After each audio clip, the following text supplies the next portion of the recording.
4 లక్షల లంచంతో దొరికిన cyber security CI అట. స్టేషన్ నుంచి పారిపోతుండగా వెంటాడి పట్టుకున్న ఏసీబీ అట. నిందితుల కుటుంబ సభ్యులను కేసులో ఇరికిస్తాను అని బ్లాక్మెయిల్ చేసిండట.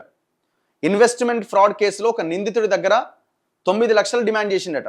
అంటే ఎవడో ఇన్వెస్ట్మెంట్ చేయండి అని చెప్పి చాలామంది దగ్గర నుంచి డబ్బులు తీసుకొని ఫ్రాడ్ చేసిండట, మోసం చేసిండట. ఎవడైతే నిందితుడు ఉన్నాడో ఆ నిందితుడి దగ్గర నుంచి ఈడు 9 లక్షలు డిమాండ్ చేసిండట. గతంలో 5 లక్షల లంచం తీసుకున్న సిఐ మహేందర్ మిగిలిన 4 లక్షలు తీసుకుంటుండగా పట్టుకున్నారట. ఇంట్లో 13 లక్షల నగదు, బంగారం, డాక్యుమెంట్లు స్వాధీనం చేసుకున్నారట. ఏసీబీకి పట్టుబడ్డ సిఐ మహేందర్ అట. మరి ఎక్కడో ఈ పెద్ద మనిషిది. ఏం దారుణం ఇది. సైబర్ సెక్యూరిటీ దాంట్లో కూడా ఇదే పరిస్థితా?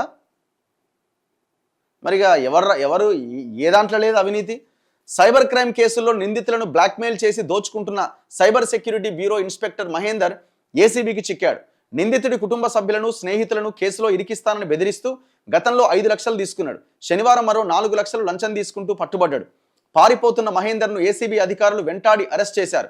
లంచం తీసుకున్న 4 లక్షలు స్వాధీనం చేసుకున్నారు. అనంతరం నాంపల్లిలోని cyber security bureau, cyber crime police స్టేషన్తో పాటు అల్వాల్లోని మహేందర్ ఇంట్లో సోదాలు నిర్వహించారు. ఆయన ఇంట్లో 13 లక్షల నగదు, బంగారు ఆభరణాలు, పలు ప్రాపర్టీలకు సంబంధించిన డాక్యుమెంట్లను స్వాధీనం చేసుకున్నారు. మహేందర్ను అరెస్ట్ చేసి ఏసీబీ స్పెషల్ కోర్టులో హాజరుపరిచారు. నిందితుడిని కోర్టు ఆదేశాల మేరకు చెంచల్గూడ జైల్లో రిమాండ్కు తరలించామని ఏసీబీ డీఎస్పీ శ్రీనివాసరెడ్డి తెలిపారు. నాంపల్లిలోని సైబర్ సెక్యూరిటీ బ్యూరో పోలీస్ స్టేషన్లో గతంలో ఇన్వెస్ట్మెంట్ ఫ్రాడ్ కేసు ఒకటి నమోదైంది. ఈ కేసులో ఇన్స్పెక్టర్ మహేందర్ నిందితుడిని అరెస్ట్ చేసి రిమాండ్కు తరలించాడు. నిందితుడు జైలు నుంచి రిలీజ్ అయిన తర్వాత బెదిరింపులు ప్రారంభించాడు.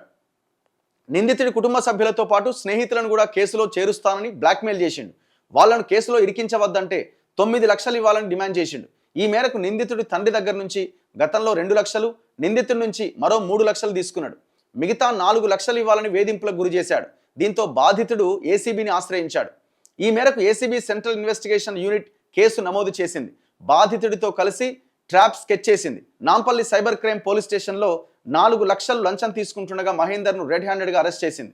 గతంలో కూడా పలువురిని సైబర్ క్రైమ్ కేసుల్లో అరెస్ట్ చేస్తామని మహేందర్ బెదిరించి లంచాలు తీసుకున్నట్టు ఆరోపణలు ఉన్నాయట.